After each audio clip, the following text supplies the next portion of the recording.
Hoje tem atividade de classe. Quem quiser participar, fique com uma folha. Não quer. Quem quiser participar vai ter que fazer um desenho. Passando aí as folhas.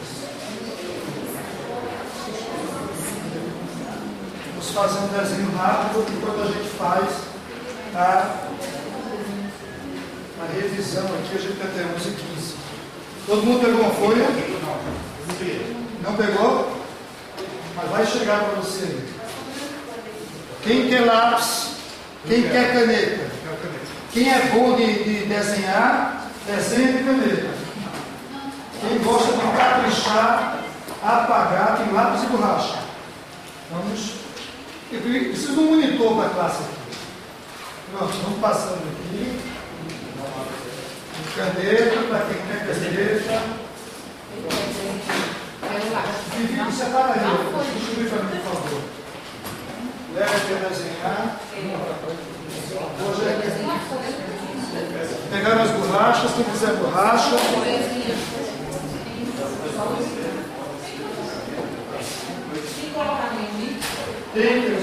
Todo mundo já recebeu, já está pronto. Pronto, chegou até com muito vidro. Pode mais perto do computador, pode lá para mim. Pronto. Aí. Dobre a página no meio, tá certo? Como se fosse um boletim. Tá certo? Então na capa do seu boletim você vai escrever seu nome e a data de hoje. Eu vou querer receber de volta o seu presente. Tá bom, vamos deixar aqui em cima. Se sobrar, fica aqui em cima, se alguém chegar. Tem mais caneta aqui. Se chegar alguma retardatário, vocês ajudam aí, monitores. Escreva na capa do boletim, tá certo? Seu nome, a data de hoje. Eu quero depois dar uma olhada no seu desenho. Pode usar a Bíblia como base, tá? Porque por isso eu estou pedindo para dobrar, que a gente não tem cadeira aqui universitária. Ok? Seu nome, a data de hoje. A gente vai aprender a desenhar aqui o mapa de Canaã. Ok? Vamos em frente. Escreva seu nome.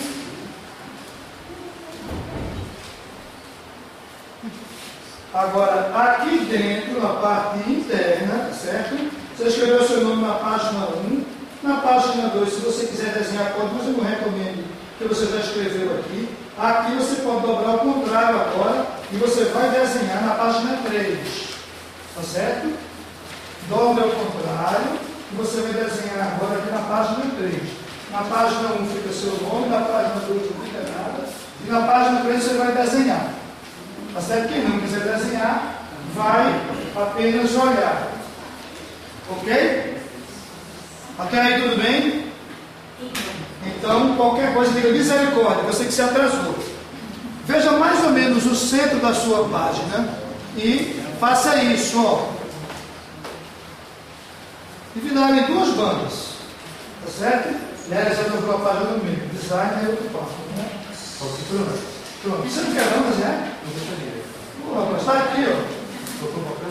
Não, os monitores estão aí acompanhando. Pronto. Aqui tem caneta. Não tem caneta, você tem? Olha. Tá certo? Então divida a página 3 assim e também assim no meio, tá? Ok? Tracejadozinho para a gente se guiar. Perfeito?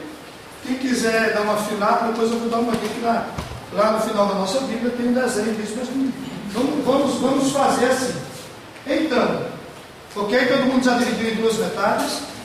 A partir daqui do meio, olha como eu vou fazer, tá certo? Todo mundo presta atenção agora aqui.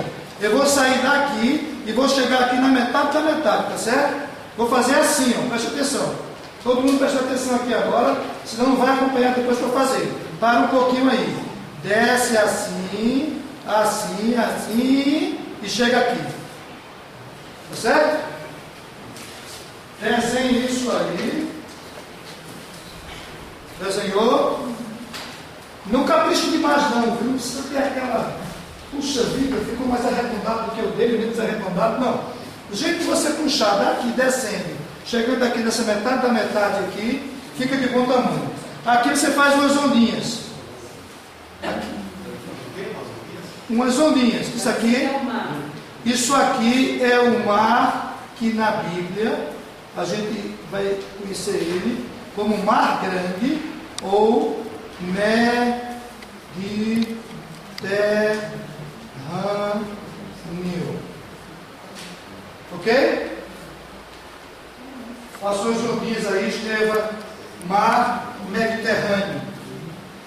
De azul para ficar bem claro aqui, que é o Mar Mediterrâneo. Ok? Ok. Mar Mediterrâneo é o Mar Grande. Pronto. Vamos lá.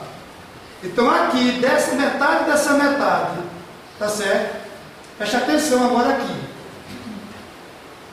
Dessa metade, você vai pegar um tracejado até aqui embaixo, ó. Preste atenção para depois não ter que filar do colega do lado.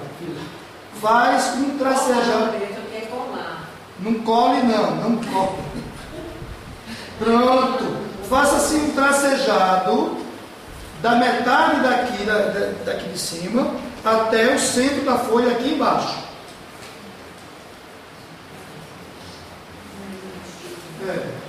Um tracejadozinho para guiar a gente. Todos fizeram? Alguém não fez? Misericórdia. Não precisa caprichar demais, porque isso aqui é só uma linha guia. Você vai ficar um pouquinho torto, não vai ficar errado. Isso aqui é só uma linha guia. É até aqui, Marquinhos. É aqui. É aqui embaixo, é na metade de baixo, viu? Cuidado para não trazer para aqui, para o lado de cá, senão o mapa vai ficar errado. É aqui na metade de baixo. Ok? Até aí, tudo bem? Aí aqui em cima, olha, você vai fazer uma montanha bem alta e vai escrever do lado que esse aqui é o Monte Hermon. Esse aqui é o Monte Hermon. Monte Hermon.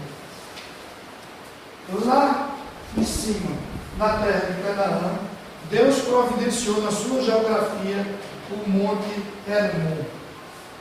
Ok? Desenharam o Monte Hermon. Esse monte, ele tem aproximadamente 2.800 metros de altura em relação ao mar Mediterrâneo. Aqui é o zero, tá certo? Aqui é o zero. O marco é em relação ao nível do mar. Marco zero. Então, Deus fez um monte bem alto aqui, com 2.800 metros, que tem neve aqui em cima, de maneira que de toda a Galileia, da Judéia, é possível ver o Monte Hermon, com a pureza de Deus, lá em cima das alturas, com a neve. Ok? E na base deste monte, Deus, na sua imensa sabedoria, criou aqui uma fonte de água. As fontes de água aqui, na base, praticamente, do Monte Hermon, um pouco mais alto, a água da montanha, ela mina com um volume fantástico, trazendo vida a toda a região, irrigada por essas águas aqui, com alguns poucos afluentes. Então você vai começar a desenhar aqui o rio, ó. Desenha uma pontinha de rio assim. Quem sabe o nome desse rio? Rio Jordão. Sabe o que Jordão significa? Aquele que desce, como Cristo Jesus desceu para nos salvar. Então veja que na geografia daquela região, Deus escreve de forma sábia e poderosa a história do seu amor para com o povo. E o nome do rio passa a ser a água que desce, né? E Jesus é o quê? A água da vida que desceu dos céus. Então, logo que você descer aqui, você vai fazer uma bola bem pequenininha, tá certo? Que é um lago pequeno. E isso aqui é chamado águas, não chega a ser, de Ula. Atualmente, Ula, não é Ula, Ula. Água de Ula, ou que no passado, a Bíblia a gente vai encontrar Mar de Mera. Meron. Mar de Meron. Pronto. Como ele é muito pequeno, não dá para fazer ondinha dentro dele, mas eu vou pintar aqui de azul, ok? Meron, M-E-R-O-N. Meron. Nos postos, se for olhar lá no mapa, você vai encontrar água de Ula, mas no passado chamava Mar de Meron ou Lago de Meron nos textos bíblicos. Até aí tudo bem? Aí você continua, porque essa água não para nas águas de Ula, nem no marco, ela continua descendo por essa linha tracejada, tá certo? E vai formar um lago aqui, assim, um pouquinho maior, tá certo? E este mar, ele é muito famoso na palavra de Deus. É chamado Mar da Galileia, ok? Também chamado Mar de Tiberíades, quando você lê o texto, ou o Mar de Genezaré. Jesus vai viver a infância dele em Nazaré, mais ou menos aqui, depois ele vem para cá, para pertinho do Mar da Galileia, chamado Aldeia de Naum ou Cafarnaum. Até aí todo mundo desenhando bonitinho. Ok? Este lago, ele está a cerca de 70 metros de altura acima do Mar Grande. Mas o Mar da Galileia, ele está aproximadamente menos 200 metros. São poucos locais da Terra onde você tem água abaixo do nível do mar.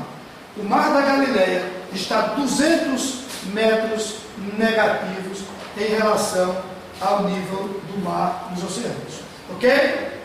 Todo mundo já desenhou aqui o Mar da Galileia. Quando você for dar aula para a mocidade, para a criançada, você faz isso aqui, e aí você ganha a atenção deles e você fala no amor de Deus do Cristo Jesus. É por isso que a gente está desenhando aqui. Nós não estamos gastando tempo em vão. Você vai cruzar agora com o rio. Você vai cruzar essa metade aqui para baixo. Você vai continuar derramando água do Rio Jordão assim, até chegar mais ou menos aqui, um pouco abaixo da metade da sua página. Tá certo? Você desceu aqui, veio até aqui, e aqui você vai desenhar uma bola que tem cerca de 3 vezes o comprimento do Mar da Galileia. Tá certo? Se o Mar da Galileia tem esse comprimento, você aqui vai fazer um mar maior, vai fazer assim, ele tem uma entrada aqui assim, vai subir e vai fazer assim. Olhem para aqui para o papel, que fica mais fácil de você colar. Ok? Então, este mar, igualmente pela sabedoria de Deus, é chamado de mar salgado ou mar morto. Este mar fica a menos 400 metros em relação ao nível do mar. E numa analogia extraordinária, a gente vai ver que esta água da vida aqui termina no Mar Morto. E Jesus vai entregar a sua vida na cidade de Jerusalém, próximo ao Mar Morto. E o Mar Morto, ele tem 30% de salinidade. Ele tem cerca de 30 ou mais de 30% de sal. Por isso que é chamado de mar salgado. E isso causa uma característica do mar salgado única no planeta. Sabe qual é? Você não consegue afundar. Você abre os braços e você boia. É o único lugar e está a 400 metros de profundidade. Tem tanto sal que a água fica feita com óleo. Você deita e você boia. A sabedoria de Deus é tamanha, porque quando Jesus Cristo entregou a vida próximo desse Mar Morto, a morte de Cristo nos traz vida. E aqui, neste mar, você só vai afogado se deitar de cabeça para baixo. mas você boia, você não morre afogado, tá certo? Esse aqui é o mar salgado ou o mar morto.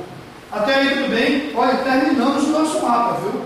Em termos de rios, de água, porque tudo na Bíblia a gente vai ver que vai começar em torno do rio. Quais são os rios que a gente vê lá no Gênesis? O rio Eufrates, o rio Tigre, que a gente não vai desenhar hoje aqui, mas são os rios lá na Mesopotâmia, terra entre rios, onde tem a Assíria, a Babilônia, e de onde Abraão foi chamado da terra dos caldeus, tá certo? Então lá tem aqueles rios. Não, ele para no Mar Morto, que é outra coisa muito interessante. Este mar que recebe água e doa a água que recebe, é um mar cheio de vida.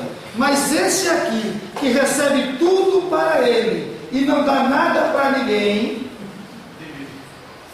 é o mar morto. Então isso é muito importante no ensino dos dízimos e das ofertas. Entender que se você é abençoado por Deus e você recebe de Deus águas puras e você tem vida e tem vida abundante, é o seu trabalho evangelizar, como o pastor acabou de falar, e entregar água. E só os mortos é que não podem louvar a Deus. Então aqui este rio recebe e nada entrega. O fundo do mar chega a menos 800 metros de profundidade. Então aqui vai haver uma cordilheira de montanhas altas, tá certo? E aqui, após o Rio Jordão, nós vamos ter a Transjordânia, que nós ouvimos tanto falar hoje nos telejornais. Lá em cima está a Síria, aqui embaixo, é mais para lá no mapa, vai chegar o Rio Nilo, aqui, aquela área fértil do delta do Nilo, chegando no Mar Grande, no Mar Mediterrâneo. Então, em termos de água, em termos de ensinamento de Deus, Deus nas alturas, Jesus entre os homens e o Espírito Santo vivendo no coração do homem. Deus não está apenas no seu santo templo. Deus Emmanuel entre o povo em Cristo Jesus. Deus é o Deus que desceu no Pentecostes, está em nós. Deus está em todo lugar em nossa vida, ok? Então esse é o ensinamento que a gente tem da geografia da palavra de Deus. E eu quero agora que você faça um traço, um pouco aqui acima. Isso aqui é um traço só de divisória, tá certo? Ele não precisa ser exato. Faça um desenho assim, ok? Do mar Mediterrâneo até aqui acima do Mar Morto, porque você vai dizer que aqui será o Reino do Sul. Eu estou indo aqui para 930 antes de Cristo. Reino do Sul. Embaixo é o Sul. Lá em cima você escreve Reino do Norte. Ok? O Reino do Sul, você diz que também é o reino, escreve aqui, Reino de Judá. Escreve aqui no cantinho também, tá? Para não escrever no centro aqui da folha. Reino do Sul ou Reino de Judá. Lá em cima você escreve Reino do Norte ou Reino de Israel. Homem de Deus. Israel. Ok? Na divisão das tribos, a gente não vai chegar lá hoje, não dá tempo. Aqui fica Manassés e Efraim. Os filhos de José terão participação nas terras aqui também. E aqui embaixo só vai ficar Judá e aqui a tribo de Simeão. Ok? Reino do Norte, Reino de Israel. Reino do Sul, Reino de Judá. Qual filho de Salomão que inicia o Reino do Sul? Aqui temos duas tribos apenas, a tribo de Judá e a tribo, de Judá e a tribo de Simeão. Essas duas tribos terá como rei o rei Roboão. Roboão, filho de Davi, rei de Judá. Judá, rei do reino do sul. O reino do norte, também chamado reino de Israel, fica, se são 12 tribos, 12 menos 2, ela fica com 10 tribos. E o rei será o rei Jeroboão. Se você ficar em dúvida na sua vida, se é Roboão em cima, se é Roboão embaixo, eu vou dar uma dica. Roboão é um nome curto, tem 2 tribos. Jeroboão, que é o nome comprido, 10 tribos. Tá certo? É o processo mnemônico. Então, Jeroboão fica lá em cima para reinar e o reino do sul fica com Roboão. Aí vem uma pergunta: por que dividiram o reino iniciado com o rei Saul? A monarquia de Israel teve 3 reis, gente. Sabe como é o nome do primeiro rei? Quem lembra? Aquele que guiava jumentos, Saul. O povo disse: eu não quero mais Deus reinando sobre nós. Queremos ser iguais aos vizinhos. Queremos um rei humano. E Samuel fica muito contrariado com isso. E Deus diz a Samuel: não fique contrariado. Não fique chateado. Eles não estão rejeitando você. Eles estão rejeitando a mim. Eles querem um rei. Querem. Então vá lá, você vai encontrar um. E quando Samuel sai e encontra alguém tomando conta de jumentos, a ironia de Deus, que eu acho que isso é por bom humor do Senhor, diz: está aí um bom para guiar o meu povo.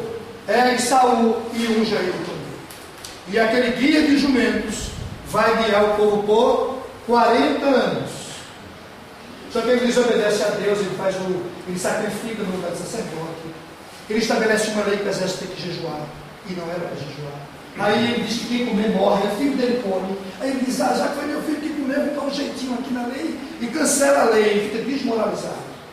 E ele faz um monte de coisa errada. Deus diz que ele não trazia as consequências. E Deus tira ele do reinado e manda ungir a Davi. Davi é ungido do Senhor agora por Samuel. E Saul vai morrer com Jonas numa batalha contra os filisteus. Deus tira Davi para não pelejar contra o povo de Deus. O Filisteu já falou sobre isso aqui. E Davi vai reinar por 40 anos. Durante 7 anos ele vai ficar aqui numa cidade chamada Hebron. Hebron, copiar também, viu? Hebron. Está certo? Aqui embaixo ele vai ficar 7 anos reinando. Depois, o general dele vai adentrar a fortaleza de Jebuseus através de um duto d'água e vai tomar aqui a fortaleza de Jebuseus e vai estabelecer aqui o reinado numa cidade muito famosa na palavra de Deus, que é Jerusalém, que hoje nós ouvimos o presbítero Marcos falar da Jerusalém celestial, uma noiva ataviada descendo dos céus para viver com o seu noivo, o seu esposo, Jesus Cristo, o Senhor. Em Jerusalém, Davi reinará por 33 anos. Ok? Em Jerusalém. Jerusalém é o acento não é. Jerusalém, com acento no E, com acento terminado em RM. Pronto.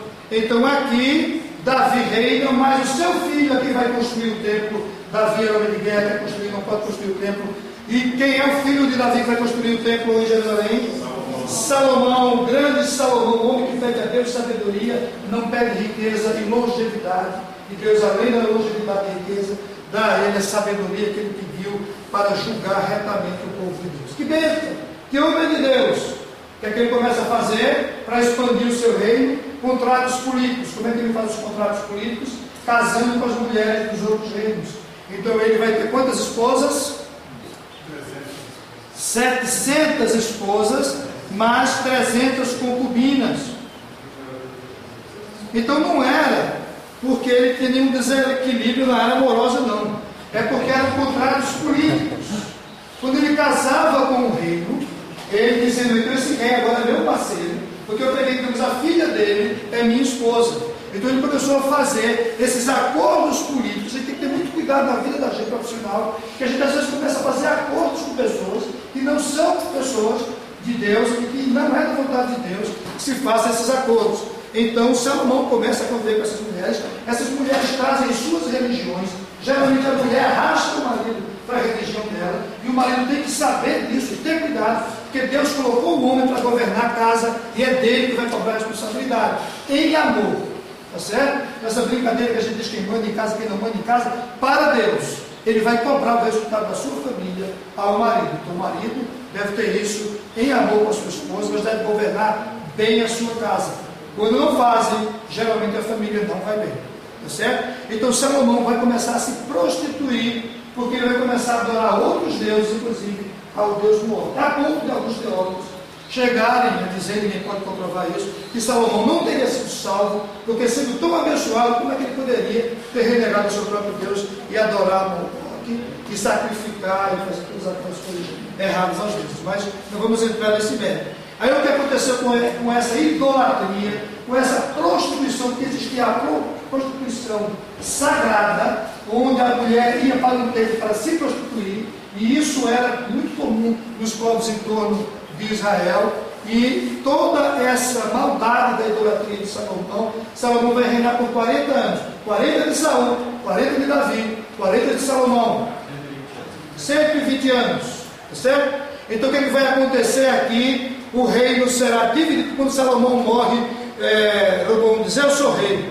Aí o outro diz, eu também sou rei. Jeroboão, aí fica, então vamos dividir. A partir daqui sou eu, a partir daqui é você, e a gente não briga mais, e divide as coisas de Deus, né? O reino do Senhor e a capital em Jerusalém. Só que aqui surge um problema. O templo onde está? Em Jerusalém. Aí procuram Jeroboão, e procuram o segundo rei, o terceiro rei, o quarto rei, o quinto rei, e o sexto rei,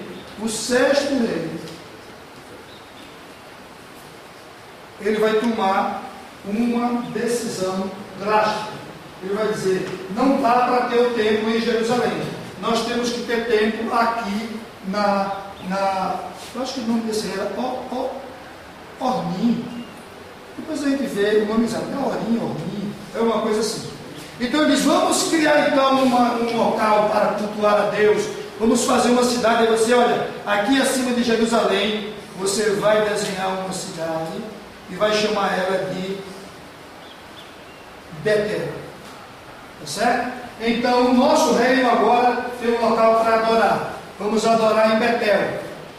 Só que diz, mas o reino está muito grande, vamos lá em cima, perto do Monte Hermon, perto aqui das águas de Ula, um pouco acima aqui, faça outra bola e escreva Dan, aqui em cima. Aqui vamos colocar outro templo para adorar. Um templo não é suficiente. Você veja como as pessoas, quando se afastam de Deus, como as coisas começam a mudar. Aí diz, como é que a gente faz aqui? Vamos fazer o seguinte, vamos fazer igual a Arão, vamos fazer um bezerro de ouro, e um bezerro de ouro aqui em cima também, para adorar a Deus. E vamos ter a nossa capital, porque reino tem que ter capital. Então aqui, pouco abaixo do Mar da Galileia, no centro, você pode desenhar aqui a cidade chamada Samaria. Olha aí, Samaria, reino do norte tem como capital Samaria. Reino do sul tem capital Jerusalém. Reino do norte tem duas capitais religiosas. Reino do sul só tem uma capital, que é Jerusalém. No reino do norte tem 10 famílias. Nós vamos ter aqui 9 dinastias. São 9 famílias gerando reis. Aqui no sul só tem Simeão e Judá. Nós só temos 2 famílias que vão gerar reis durante todos eles. São 20. Não, alguma família, repito, a dinastia são as famílias. 9 dessas famílias foram trocando no poder. E aqui, só 2 dinastias são. Simeão, da família Simeão e Judá, que estão aqui embaixo. Só Judá, aqui é o reino de Judá. Quem vai governar aqui é a família de Judá. Ok? Travado, acho que é a primeira vez. 14. Tem os textos, né? Eu estou vendo que vai ficar só uma parte da tradução. 14, 15, 16. Pronto. Então estamos com os reinos divididos. O que vai acontecer agora aqui com esse povo adorando o bezerro de ouro? É que vai vir um povo chamado povo assírio. O povo assírio virá em 722 antes de Cristo, vem invadir o reino do norte. Mas sabe o que o Império Assírio fazia? O Império Assírio, ele entrava no local, pegava todas as pessoas, levava cativos e trazia de outra região pessoas para habitar no local. Esta era a política de invasão dos assírios violentos lá de Nínive, que a gente estuda história na escola. Então eles entram aqui violentamente, leva e nunca mais haverá reino do norte. Ele foi extinto porque adoraram a outros deuses e desobedeceram ao Senhor. Em 586 antes de Cristo, quem vem aqui tomar o reino do sul, quem é? O reino da Babilônia. Pega as pessoas, mas não leva todas as pessoas. O reino da Babilônia, o Império Babilônico, tinha uma cultura diferente. Eles só levavam a elite pensante, os líderes, quem estudava, quem tinha influência, e deixava os pobres para trás, os humildes, os doentes, aqueles que só seriam peso para carregar, eles deixavam na região e deixaram aqui um remanescente em Jerusalém. E depois de 70 anos, como Jeremias vai profetizar, depois de 70 anos, um império lá perto da Babilônia, mais ao oriente, chamado Império Persa, que tinha um sujeito chamado Nabucodonosor, não é isso? Ele, por ação de Deus, diz: não há Deus como o Senhor. E aí ele manda avisar em Jerusalém que as pessoas vão poder voltar e reconstruir a cidade de Jerusalém. Mas no cativeiro da Babilônia, as pessoas começam a se sentir tristes, humilhadas, desesperadas, longe da sua terra, e acham que vão morrer, tá certo? Então ela vai começar agora, tá bom? O Persa, Nabucodonosor é Babilônia, Ciro da Pérsia. É isso que eu disse, eu estou aqui. Da Babilônia, que foi o Nabucodonosor. Desculpe, o rei Nabucodonosor da Babilônia, com o general dele, que tem um nome muito complicado, manda e leva as pessoas à elite de Jerusalém. E Ciro, o persa, é quem vai dizer: este Deus é um Deus extraordinário, e vai fazer a remissão. Agora, tá certo? Aqui tem pouco tempo, mas vamos ler o que está em Ezequiel. Não é Ezequiel, não, é Ezequiel 36, 22. Eu li isso, eu fiz estudinho, gente. Porque não dá para falar, às vezes, da palavra de Deus, imaginando que todos entendem por que é que o povo estava no cativeiro. Como estava no cativeiro, porque desobedeceu a vontade de Deus, porque adorou, porque se prostituiu, porque fez tudo aquilo que estava errado. E a gente, como servo de Deus, tem que ter cuidado com isso. E o que a gente vai ler aqui? Vamos ler juntos no 22. Dize, portanto, a casa de Israel: assim diz o Senhor Deus, não é por amor de vós que eu faço isto, ó casa de Israel, mas pelo meu santo nome, que profanaste entre as nações para onde fostes. Com licença, está vendo que texto forte? A gente às vezes é muito romântico com Deus, e deve ser, porque Ele é um Deus amoroso. Mas o que Ele está dizendo é assim: não é por vocês incluindo eu, que eu vou fazer isso não. Eu vou fazer pelo meu nome, porque meu nome é poderoso, meu nome é santo, meu nome é íntegro. E vocês que erraram, vocês estão no cativeiro com a responsabilidade de vocês.